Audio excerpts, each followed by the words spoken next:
And her all. There's no doubt about that. I appreciate you coming tonight. Turn to Genesis 1. Genesis 1, you can pray for me tomorrow if you think about it. Simple surgery, but it's good enough to pray about for sure. Just, Lord will take care of it, I'm sure He will. Genesis 1:1. Once upon a time, God created the heaven and the earth. Is that what it says? Well, it isn't, but it fits.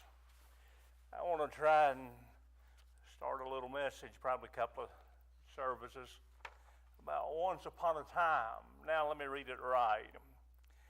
In the beginning, God created the heaven and the earth. And the earth was without form and void, and darkness was upon the face of the deep.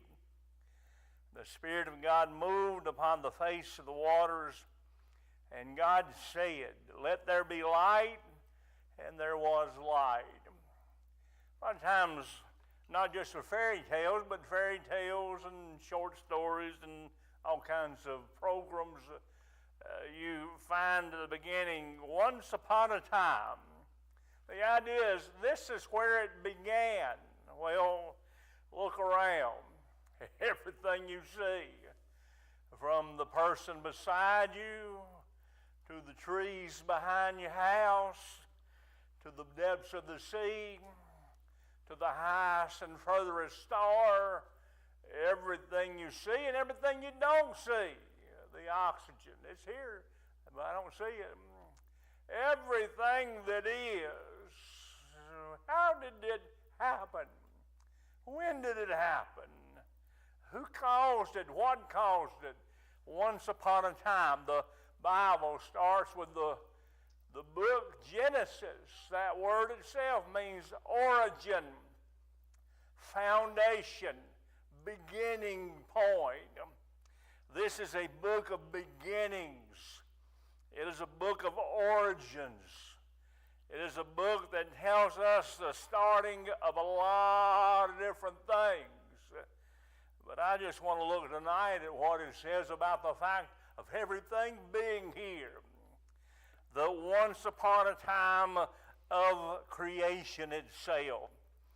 It is the foundation of man's existence, but more than that, everything's existence. How did it get here? Well, how did we get here? What are we doing here? What's going to happen when we leave here?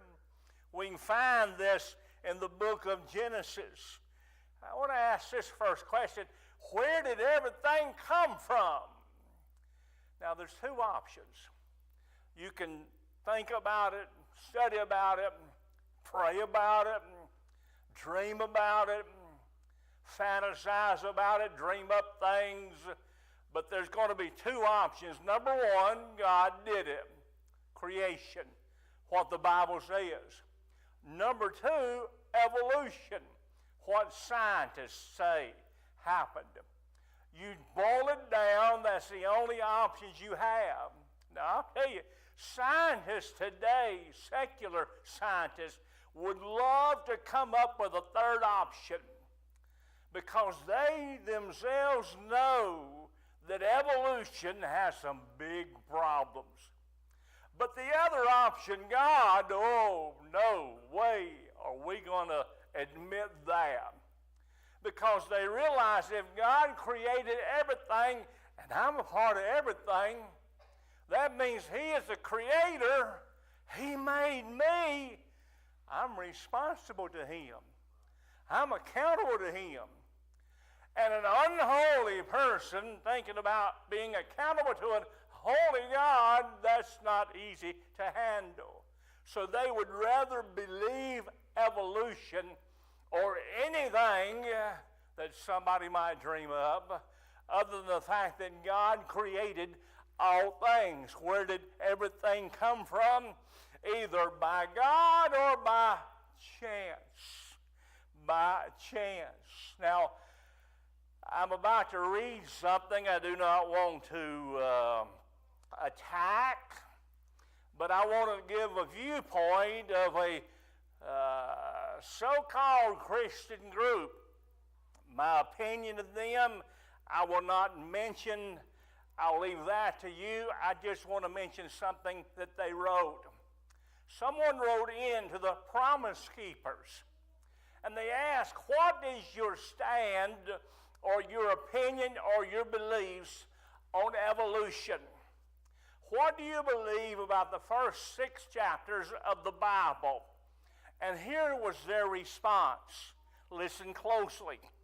Since different churches and individual Christians hold varying views about creation, it is one of those things we believe falls under the category of secondary doctrines. Secondary doctrines such as spiritual gifts, eternal security, and the rapture, etc. In short, when it comes to subjects like creation, we believe Christians need to extend grace to each other as summed up in the statement, in essentials, unity, and non-essentials, liberty, and to all things, charity. Here's what they're saying. They are saying, where did this come from? How did we get here is a non-essential doctrine. I disagree completely, because if we don't believe the first few chapters of Genesis, where do we start believing the Bible? Over in chapter 12, over in Exodus, in the New Testament. We must believe it all. And evolution versus creation is a vital, very essential doctrine that we should get settled in our mind and know what we believe and know what the Bible teaches. So where did everything come from? I believe it came from what Genesis tells us. We'll look at that tonight. Now, the Bible talks about creation always as something that has been done. It speaks of it in the past because God finished creating, and rested from his work, his labor, because his job was done. He has not created anything since then. Evolution, on the other hand, says it is something that is continuing. We are still evolving. The world and everything in it is continuing to improve. So we need to realize the difference between evolution and creation. Here's a few things about evolution. It talks about here a slow shift from a slow shift from a simple state to a more advanced or complex one. Natural selection is a part of evolution. Here's what it is about natural selection. Organisms have traits best suited for their environment, and they survive and reproduce more often. Here's another thing about evolution that they say. Random changes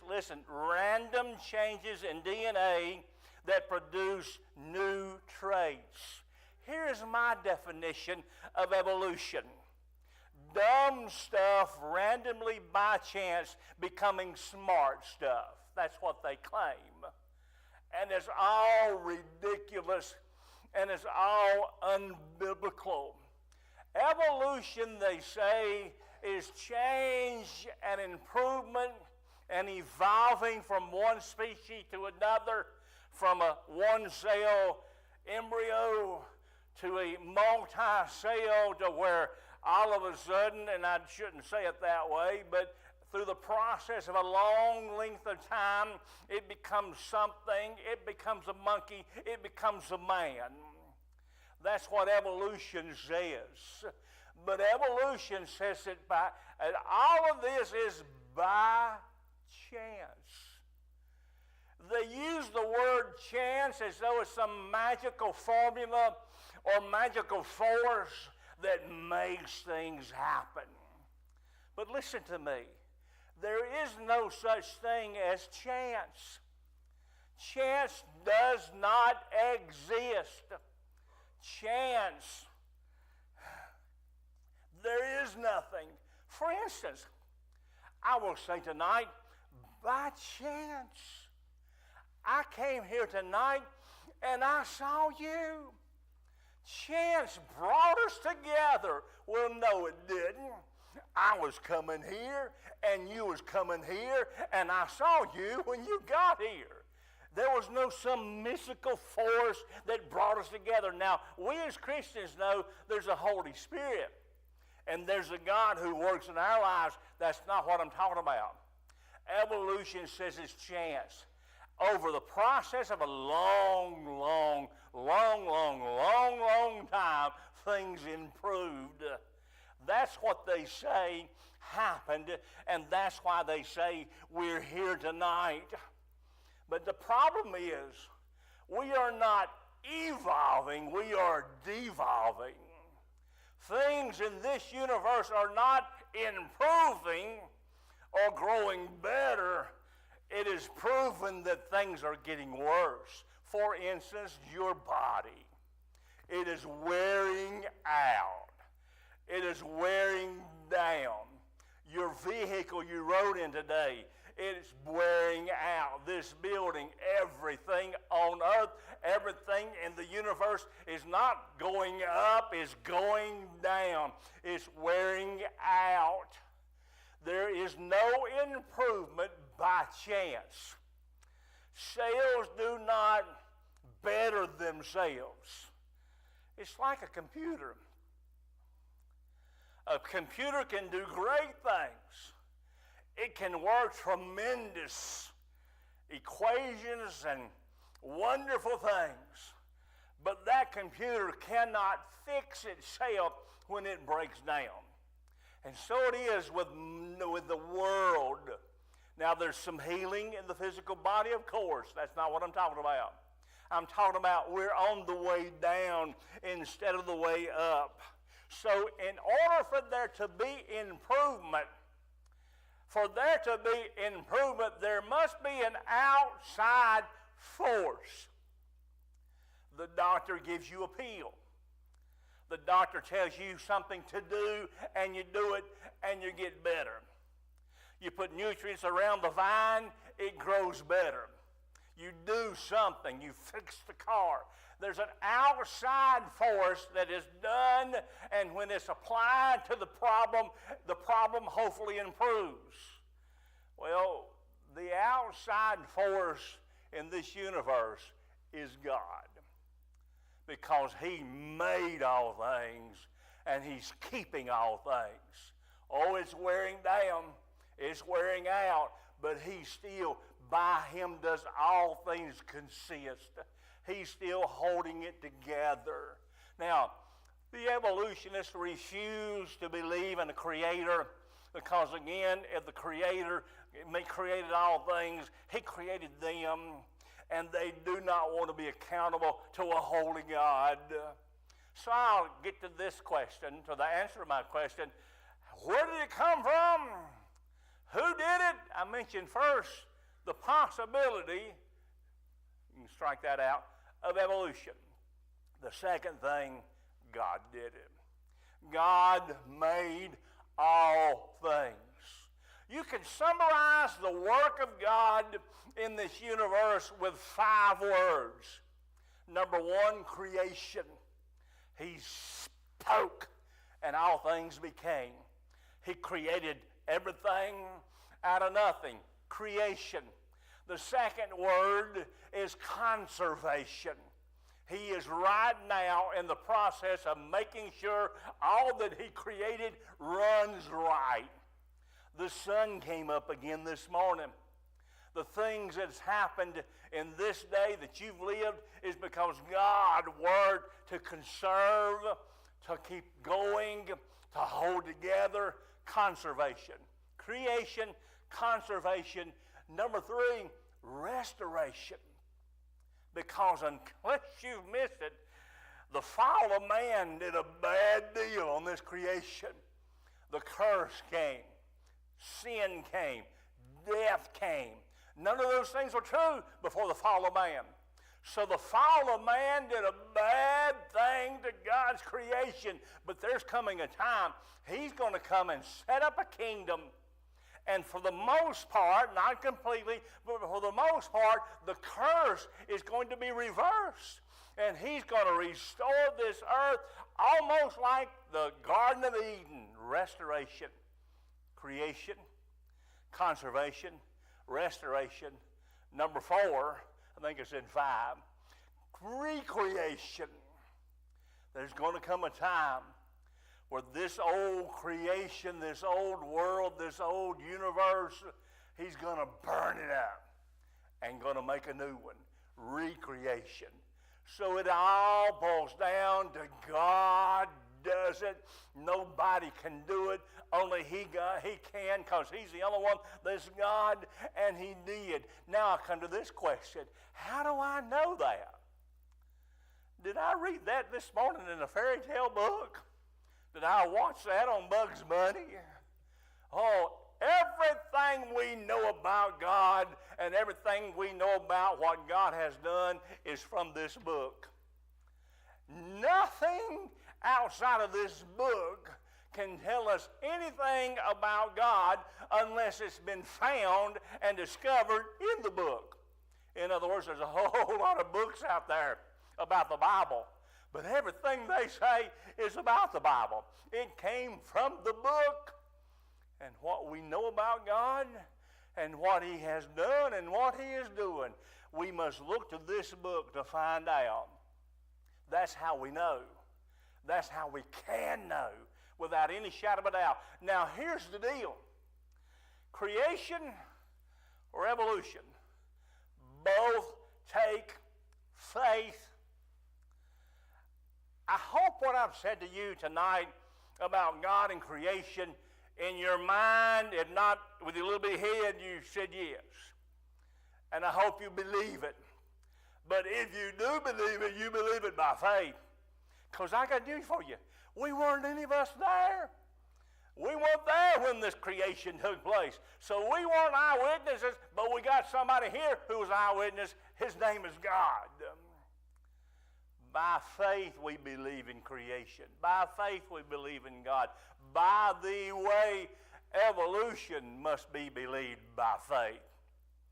To be honest, I'll give you my opinion. I believe it's a good one. Anybody that believes in evolution has lost their gourd. If you have ever studied any detail in evolution and what they try to convince us has happened and is happening now, it is absolutely insane. It is idiotic. I tell you, it takes more faith to believe in evolution than to believe God just did it. I don't have any trouble with God did it. He spoke. I believe that. So it means we have to exercise faith. How can we know? The Bible tells us that he did it. Now this book that you've got in your lap is not a science book. It is not written to explain science and give details and talk about subatomic particles. But even though it is not a science book, listen to me, it is scientifically correct. It is scientifically accurate. And what's in this book, we can believe and better believe whether we can explain it or not, whether we understand it or not. So, how did he make it? How did God do it? He took nothing and made everything.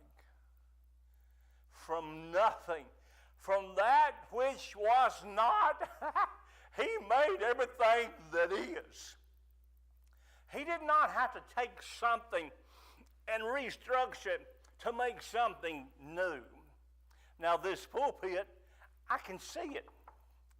But there was a time, now not that I know of, because when I first came to this church, this was the pulpit we had.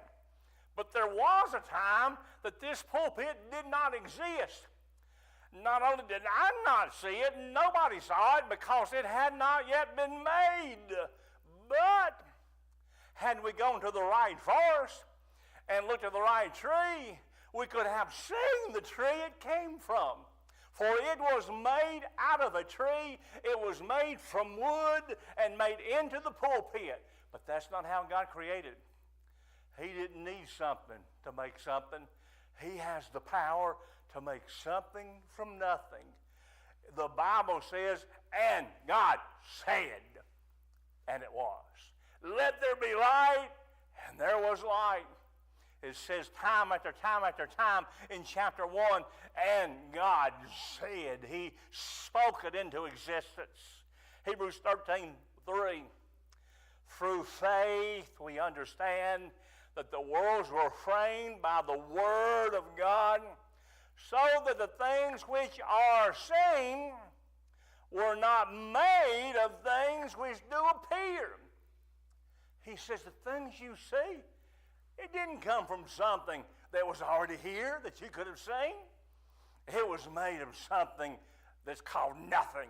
From everything, from nothing, he made everything. Oh, what a God we have. Oh, I'm so glad we've got a God like that. Then I want to ask you this. How did he not do it? He did not use evolution. Now, I'll be honest, I should not even have to say that because I've said what I already have said about evolution. But the problem of this day, like so many times, is the church has just got to hold on to the world. And the scientists speak what they say with such authority and such assurance, and they teach our youngins in school, this is what happened, not this is a theory, not this could have happened, not that this is one of the options, but they teach evolution as a fact. And that's into the head of a Christian. To where now we have theistic evolution, which means people have said, well, the scientists say that the earth and the universe is so old. Maybe God, instead of using 6 literal days, he used 6 long periods of time. And they go so far to say that God did not speak the universe into existence, but he started evolution and let evolution run its course. Well, that's ridiculous because I've already said things aren't getting better. They're getting worse. Without the hand and work of God, things will never get better. They will continue to get worse. So we do not, I just want to say this real clear. We don't have to bow to any scientist. We don't have to bow to any science book. I believe what that Bible says. I don't care how many science books are out there, and you better too. By the way, we all live in a world where they used to say it was flat. And to tell you the truth, I understand why they said that, but they were wrong. Do you know that before Darwin, that most scientists believed in creation instead of evolution? And when he came up with his theory, he was almost laughed off the stage, so to speak. But now it has become to the option of anything other than God. So we need to realize how God did it. He spoke. He spake.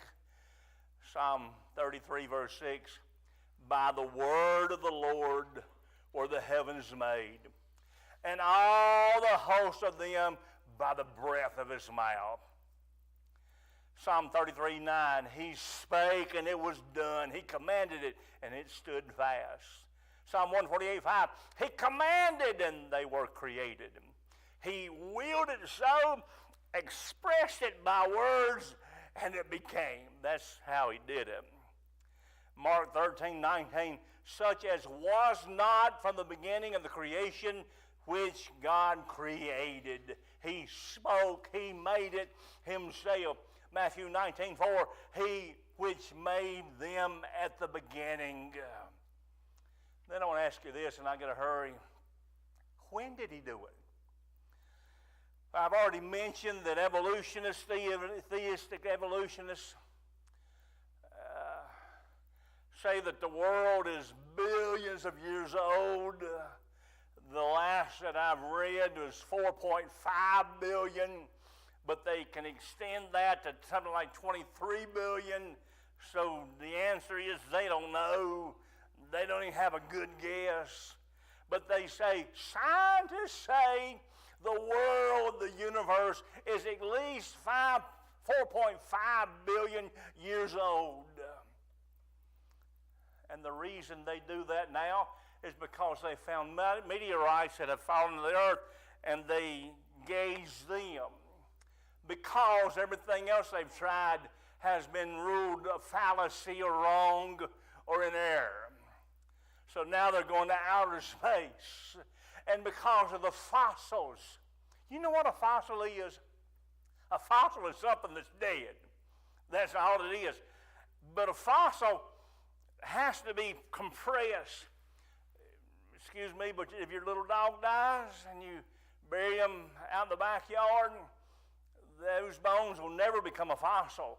A fossil bones have to be compressed.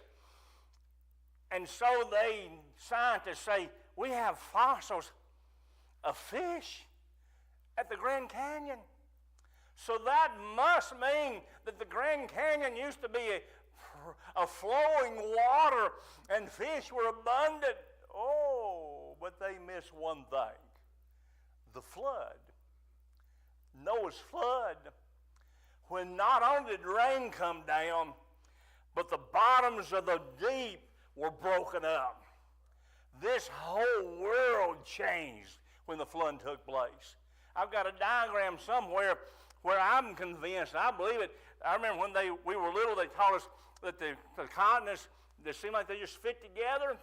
I believe they did, used to before the flood.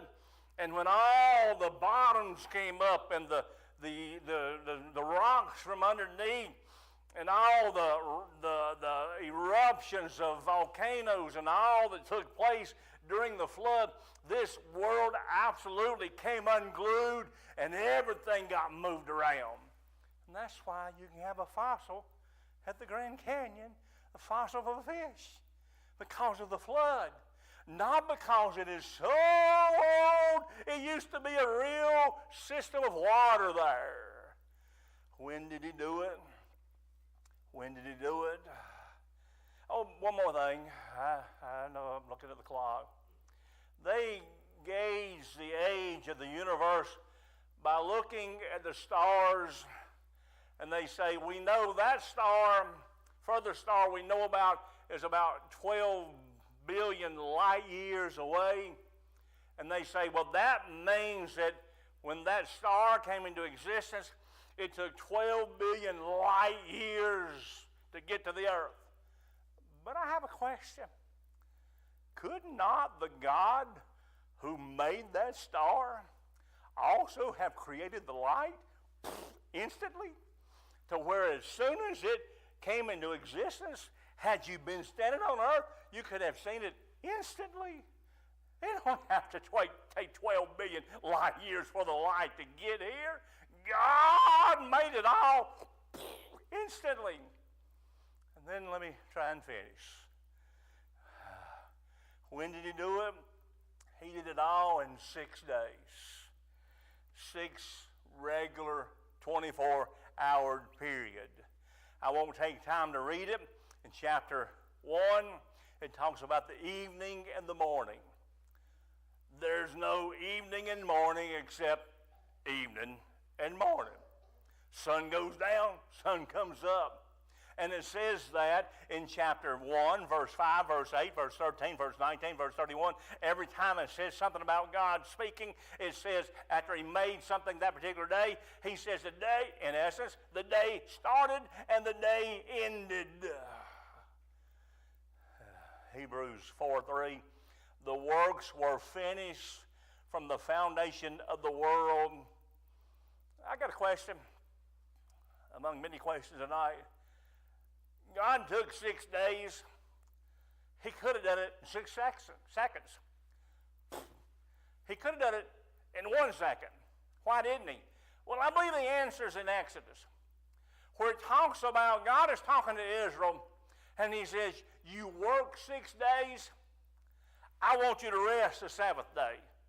He established the creation of the universe as a pattern of man's life, that 6 days are for work and 1 day is for rest. God, and if it was not 6 little days, that pattern would mean nothing. He made it all in 6 days. And chapter 1, verse 31 says, it was very good. It was very good. You know what that means? Ain't nothing bad about it. Everything's good. Nothing's inferior. Nothing's lacking. Nothing's broken. That is at the end of his creation. Through all the points of creation, he gets to the last point. He made man, and he said, it is very good. You know what that means? During that process of creation, nothing had died. It is very good. It is not broken. It does not need fixing. Nothing has messed up. Nothing is inferior, which means evolution is impossible again, because evolution is based on the fittest outliving the less, the weaker. The survival of the fittest. The strongest kills the weaker. And it goes better and gets better and then better and better. So he said it is very good. The God I've talked about tonight still lives. The God who spoke the universe into existence. The God who keeps it going now, holds it together, is the God that you have if you're saved. Gives me 2 thoughts at least. Number one, he's got power. He's got power. Number two, if he loves me, and he does, he's going to take care of me. If he runs this universe and not even a sparrow falls without him knowing it, he knows what I'm going through. And I can trust him. I can trust God. I don't have a good word for it. Not intelligent if I don't trust him. Because trusting him should be as natural as breathing when we see what he's done and who he is. Let's stand together. Maybe there's something you want to pray about tonight. I know I've